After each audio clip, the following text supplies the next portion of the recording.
안녕하세요. 품질안전팀 최영수입니다. 2023년 개면연을 맞았습니다. 우선 모두들 새해 복 많이 받으세요. 약간 진부한 말씀처럼 드릴 수 있지만 도끼의 띠임처럼 좋은 일들만 확 올라가는 한 해가 되시길 진심으로 빌겠습니다. 유튜브 공지에서 한번 언급드렸었는데 화면에 보시는 것이 올해의 교육 계획입니다. 다만 모든 일들이 계획대로 안 될 수도 있으니 추후에 바뀌게 된다면 너른 양해 부탁드립니다. 자, 계획대로 진행을 해서 이번 달 교육 내용을 말씀드리겠습니다.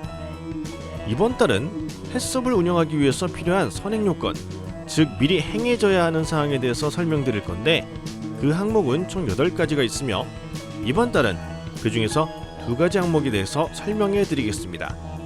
바로 영업장과 위생에 관한 관리 기준입니다. 어떤 부분은 디테일하게 또한 어떤 부분은 간략하게 최대한 쉽게 설명드리도록 노력하겠습니다. 자, 그럼 교육 시작합니다. 우선 첫 번째 영업장 관리 기준.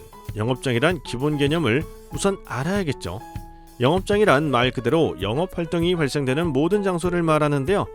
지도 어플을 검색해서 보시면 우리 회사를 위에서 바라본 화면이 나옵니다. 대략 우리 회사의 범위는 이렇습니다.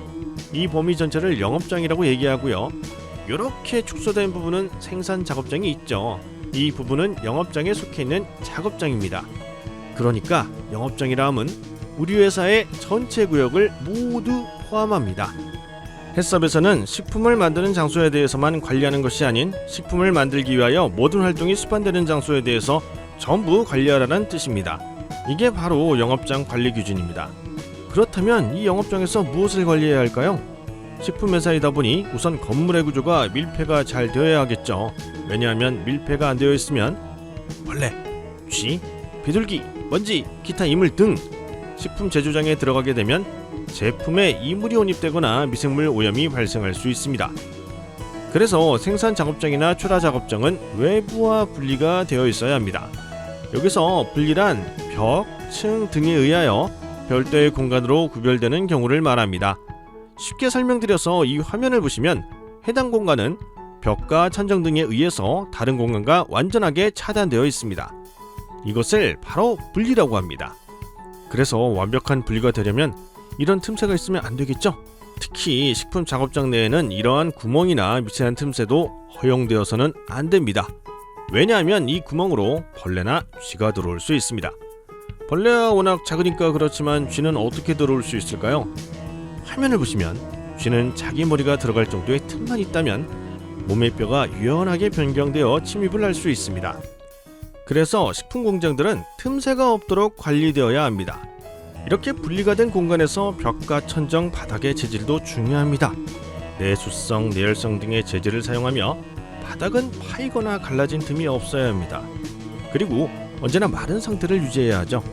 화면에 보이는 타일의 벽이나 바닥 등이 있는데 이런 재질을 사용해도 되지만 이 틈새에 끼일 수 있는 물때나 곰팡이 등은 수시로 제거해야 하기 때문에 요즘 식품회사에서는 잘 사용하지 않는 재질입니다.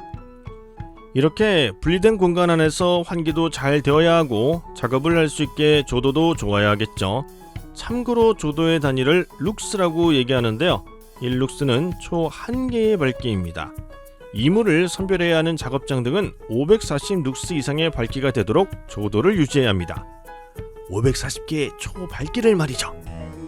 작업장 내에 유리가 안에 있다면 유리는 깨지기 쉬운 재질이기에 이렇게 비산 방지 필름을 붙여서 관리해야 합니다. 그러면 유리가 깨지더라도 비산되지 않겠죠? 그래서 식품회사는 거의 유리 재질을 잘 사용하지 않으려고 합니다. 간단히 영업장에 대한 내용을 말씀드렸는데요. 이번에는 위생관리 기준에 대해서 말씀드리겠습니다. 우선 이 용어를 기억해두세요. OS 많이 들어보셨죠? 일본의 자동차 회사 토요타에서 만들어진 활동으로 정리, 정돈, 청소, 청결, 습관화 5가지를 말합니다. 모든 단어가 일본어로 보면 앞에 S가 들어가기 때문에 합쳐서 OS라고 합니다. 이 5가지가 잘 수반된다면 낭비가 없는 공장이 된다는 취지입니다. 그런데 여기에 2가지를 더 추가해야 합니다. 세정과 살균입니다. 청소 부분을 청소, 세정, 살균으로 세분화시킨 것입니다. 위생을 강조한 식품위생 7S라고도 합니다. 이 7가지만 잘 지킨다면 위생관리 기준에 대한 설명은 저 7가지 용어로 마무리된다고 볼 수 있습니다. 물론 세부적으로 들어가면 추가되는 내용은 있습니다. 위생관리를 잘하기 위한 기본적인 부분은 어떤 것이 있을까요? 바로 위생적인 복장과 위생적으로 관리되는 작업장, 그리고 사용하는 설비 및 도구에 대한 위생적인 관리입니다. 우리가 식품 작업장에 입실하기 전부터 입실한 후의 활동에 대해서 설명드리도록 하겠습니다. 먼저 작업장에 들어가기 전에 위생전실에서 개인 위생 활동을 실시하게 됩니다. 이물을 제거하고 손을 씻고 건조를 하고 다시 손을 소독하고, 이 과정들이 모두 세정과 살균입니다. 작업장에 들어가서는 어떨까요? 설비나 기기들도 사용하고 나면 세척을 해야 합니다. 그리고 소독도 해줍니다. 세척은 이물을 제거하고 소독은 살균을 해주는 것입니다. 우리가 집에서 밥을 먹고 나서 설거지를 하는 것처럼 마찬가지로 엄청나게 많은 식품을 만들고 나서 설거지를 해주는 과정이라고 보시면 됩니다. 위생적인 복장을 착용하기 위한 방법과 그리고 설비 등을 어떻게 청소해야 하는지에 대한 방법 등, 이러한 방법 등을 가지고 세척과 소독을 진행하는 활동을 위생관리 기준으로 간단히 말씀드릴 수 있습니다. 요즘은 이물에 대한 관리가 강화되고 사회적인 인식이 매우 높습니다. 이물을 제어하는 과정을 실시한다면 위생관리 기준은 자연적으로 이루어진다고 볼 수 있습니다. 21년 1월부터 시작된 교육은 교육자료를 가지고 교과서적인 교육을 진행했다면, 이번 연도는 그 기준들을 이해하기 위한 부분 외에 어떠한 개념과 마음가짐이 필요한지에 대해서도 더 말씀드리려고 합니다.